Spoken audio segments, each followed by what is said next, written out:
사실 저는 개인적으로 그렇게 관심을 두던 사안은 아니었습니다. 어차피 중국에서 팔리는 차이기 때문에 큰 의미를 둘 필요는 없다고 판단했거든요. 그런데 막상 찾아보고 나니 충격적이었습니다. 그랑 콜리오스가 중국 지리 자동차의 싱유의 L을 거의 그대로 들여온 차라는 건 다들 아시잖아요. 그래서 최근에는 좀 궁금해지더라고요. 싱유의 L은 도대체 얼마에 팔리냐는 거죠. 결론부터 말씀드리자면 그랑 콜리오스랑 비슷한 옵션으로 맞추잖아요. 싱유의 L이 1000만원 정도 저렴합니다. 야, 100만원도 아니고 1000만원은 좀 심하지 않나요? 최근에 그랑 콜리오스 가격이 정식으로 공개됐고 누구는 비싸다, 누구는 저렴하다 말이 많잖아요. 그래서 국산차 기준으로 비교를 해봤더니 비슷한 옵션으로 맞추면 소렌토가 190만원 정도 비싸다고 했었는데 지금 그게 문제가 아니란 거죠. 저는 이걸 보고 나서 더 이해가 안 되기 시작한 게 하나 있습니다. 손가락 사태 아닙니다. 오늘은 싱유의 L과 그랑 콜리오스가 왜 이 정도로 가격 차이가 심한 거고 이런 가격 책정이 왜 이해가 안 되는 건지 이런 얘기들을 손가락 사태를 철저하게 배제하고 이야기해보려 합니다. 미안한데 20초만 좀 빌려줄 수 있나요?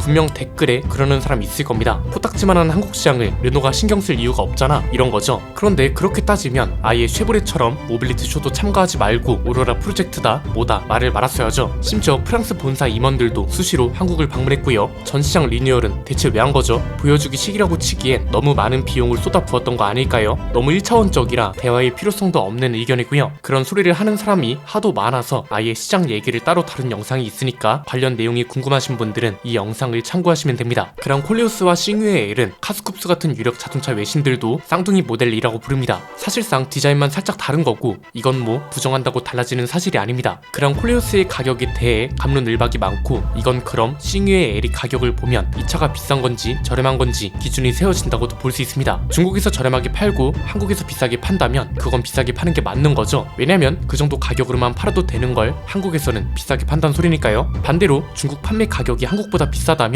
한국 시장을 굉장히 중요하게 생각한다는 거고 이건 칭찬받아 마땅합니다. 중국이 땅덩어리가 워낙 넓은 만큼 정보도 상당히 많더라고요. 그래서 여러가지 루트로 싱유의 L 하이브리드 모델의 가격을 찾아봤습니다. 보니까 우리나라처럼 대부분 두 가지 트림만 주력으로 밀고 있더라고요. 우선 눈에 들어온 건 러시아 사이트였습니다. 여기가 이제 중국차 전문 정보 사이트인데 검색을 해봤더니 그랑 콜리오스와 똑같은 1.5 가솔린 하이브리드 모델이 있었습니다. 아니 그런데 이게 뭔가요? 가격을 보니까 하위 트림은 3270만원 정도고 상위 트림은 3495만원 정도 한다고 합니다. 아니 대체 왜 옵션 차이가 많아서 그런 걸까요? 참고로 그랑 콜리오스는 하이브리드 모델 시작 가격이 3777만원, 풀 옵션은 4600만원이 넘습니다. 그리고 주력 트림이라 할 수 있는 아이코닉은 4152만원부터 옵션을 모두 넣으면 4430만원 가까이 됩니다. 그런데 싱유의 L은 왜 이렇게 저렴한 걸까요? 상위 트림이 3495만원이면 그랑 콜리오스 가솔린 모델의 최하위 트림하고 가격이 똑같다는 거잖아요. 마침 옵션표도 쭉 있어서 보니까 더 충격적이었습니다. 우선 3266만원짜리 하이 트림 있죠? 얘는 이제 헤드업 디스플레이, 사각지대 모니터링 시스템, 뒷좌석 프라이버시 윈도 이런 옵션들이 빠져 있습니다. 그런데 또 나머지 웬만한 옵션들은 다 들어가 있습니다. 르노코리아가 내세우고 있는 기본 사양이 탄탄하다는 그랑 콜리오스와 판매 전략이 비슷하단 거죠. 그리고 3495만원짜리 상위 트림은 그랑 콜리오스 아이코닉 트림에 헤드업 디스플레이 같은 걸 추가해야 옵션이 비슷해집니다. 이렇게 하면 그랑 콜리오스 가격은 4252만원이 됩니다. 대체 왜 뭐 때문에 760만원 가까이 차이가 나냐는 거죠. 이 정보가 틀렸을 수도 있고 괜히 이거 하나만 가지고 이야기했다가 논란이 될 수도 있기 때문에 이번엔 아예 중국 사이트에서 찾아봤습니다. 챗 GPT가 중국 내에 있는 규모 있는 사이트들을 추천해 주더라고요. 그런데 사실 그냥 안 찾아보는 게 나을 뻔했습니다. 이 사이트는 이제 중국의 자동차 전문 포털 사이트라고 하거든요. 자동차 관련 정보들 뿐만 아니라 뉴스, 리뷰, 가격 비교, 신차 가격 정보 이런 걸 전문적으로 제공하는 플랫폼이고 중국에서 인기가 상당한 곳이라고 합니다. 여기도 이제 그랑 콜리오스와 똑같은 하이브리드 모델들이 쭉 나옵니다. 그런데 이 리스트 중에 가장 비싼 모델도 177,700 위안, 우리 돈으로 3,380만원 정도였습니다. 얘는 또 왜 이런 걸까요? 옵션이 적게 들어간 차일까요? 그런데 여기 보면 1.5 하이브리드의 텐궁 에디션 모델이라고 쓰여 있습니다. 텐궁이 중국의 유인 우주 정거장이잖아요. 우리말로 표현하면 천궁인데 2011년 9월 29일에 처음 발사됐고 현재 궤도상에 있는 우주 정거장은 ISS랑 텐궁 시리즈가 유일하다고 하죠. 에디션 모델이라고 해서 여기서부터 좀 불안했는데 옵션표를 보니까 황당했습니다. 이 차에 옵션을 맞추려면 그랑 콜리오스는 아이코닉 트림으로 넘어가야 합니다. 왜냐하면 이 차는 이미 동승석 디스플레이가 기본이거든요. 심지어 그랑 콜리오스에 없는 자동 주차 시스템도 있고 리모컨으로 원격 주차도 가능합니다. 여기에 인피니티 스피커 10개가 들어가 있고 타이어도 20인치짜리가 들어갑니다. 이 말은 그랑 콜리오스 아이코닉 트림에 보스 서라운드 시스템,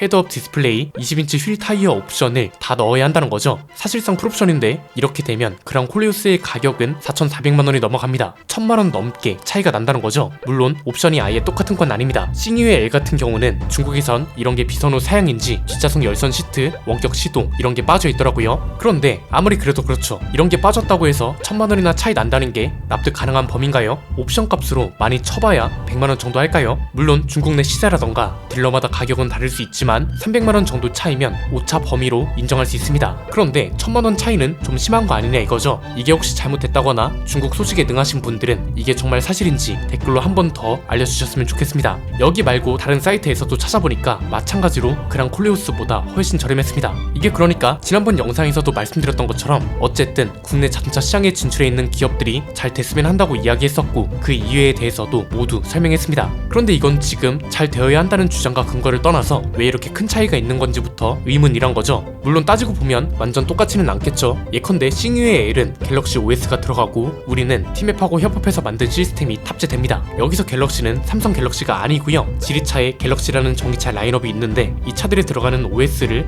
갤럭시 NOS라고 부릅니다. 그런데 이걸 감안하더라도 티맵하고 협업해서 만든 시스템이 1,000만원이나 차이가 날 수 있는 건지 모르겠고 심지어 파워트레인은 똑같습니다. 1.5 가솔린 터보 엔진에 100kW짜리 배터리가 맞물리는 시스템이 동일하게 들어갑니다. 그럼 르노 엠블럼이 붙어서 르노가 프리미엄 브랜드인가요? 현대차와 제네시스, 토요타와 렉서스 이 차들은 그룹사이기 때문에 꽤 많은 부품들을 공유합니다. 그럼에도 가격 차이가 큰 건 대중 브랜드와 프리미엄 브랜드라는 큰 차이가 있기 때문에 그런 거잖아요. 가끔 저희 영상 댓글에도 중국에선 1,000만원이나 저렴해요. 중국에선 투싼보다 1,000만원이나 싸게 파는 차예요. 이런 내용이 있길래 저도 설마 하면서 찾아봤던 겁니다. 이 가격을 소비자들이 납득하기 어려운 이유는 간단합니다. 크게 세 가지인데요. 첫 번째는 한국에서 생산되는 차이기 때문입니다. 차라리 중국에서 생산된 차를 수입해서 판매하는 차였다면 배를 타고 들어와야 하니까 운송비도 들어가고 관세도 붙을 수 있기 때문에 그렇다 이렇게 설명할 수 있습니다. 그런데 이 차는 부산 공장에서 생산한다면서요? 그리고 우리 협력업체 200여 곳과 같이 만드는 차면 모든 부품이 물 건너 온다는 소리도 아니고요. 두 번째는 세금 문제도 아니라는 게 큽니다. 여기서 말하는 세금은 뭐냐? 아마 싱가포르나 인도네시아 같은 나라에서 6천만원짜리 현대차가 1억 원 넘는 가격에 판매된다는 기사 보신 적 있으실 겁니다. 이런 문제가 전혀 아니란 거죠. 이건 현대차가 차 가격을 비싸게 받아먹는 게 아니라 이 나라들은 자동차에 부과되는 세금과 수수료가 너무 많기 때문에 이걸 모두 포함한 가격이 그렇다는 겁니다. 우리나라는 이렇게 무지막지하게 많은 세금이 붙진 않죠. 보통 수입 관세 같은 게 붙으면 통상적으로 현지 가격이랑 20% 정도 차이가 날 수 있는데 그랑 콜리오스는 한국에서 생산하는 차인데 이런 영향을 받을 리 없다는 거죠. 세 번째는 뒤통수 맞은 것 같다는 느낌을 지울 수 없다는 게 큽니다. 이 차를 정말 기다렸다거나 최근 그 사태 이후로도 좋게 봐주려고 했던 사람들 입장에선 그렇지 않을까요? 저도 전자에 속하는데 비슷한 옵션으로 맞추면 소렌토보다 190만원 정도 저렴하다 해도 소렌토를 사거나 산타페를 산다는 분들이 많습니다.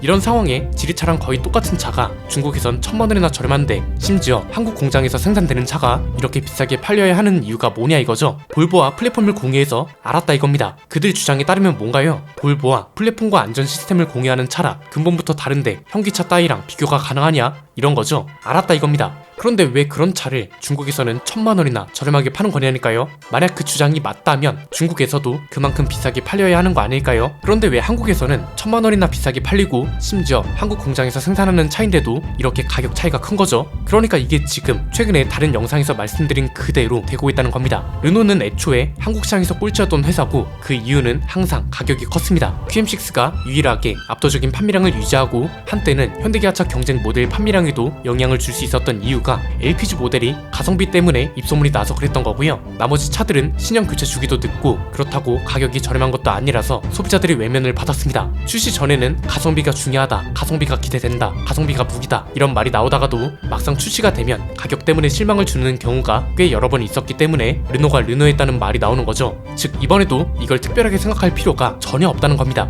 사실 가격 차이는 개인적으로 좀 충격이었는데 그간 르노가 해왔던 판매 전략을 본다면 원래 그랬던 회사라고 생각하는 하는 게 마음 편할 것 같고요. 여러분의 생각은 어떠신가요? 이미 오늘 옵션표도 쭉 보여드렸지만 1000만원이나 차이가 나야 하는 이유가 있을까요? 댓글로 자유롭게 의견 주시고요. 혹시나 저희가 잘못 판단하거나 파악한 게 있다면 여러분이 주신 의견을 바탕으로 다시 취재해서 다음 영상에서 정정할 수 있도록 하겠습니다. 오늘 내용은 여기까지입니다. 내용이 유익하셨다면 구독과 좋아요 알림 설정 부탁드립니다. 지금까지 저는 안피디였습니다. 감사합니다.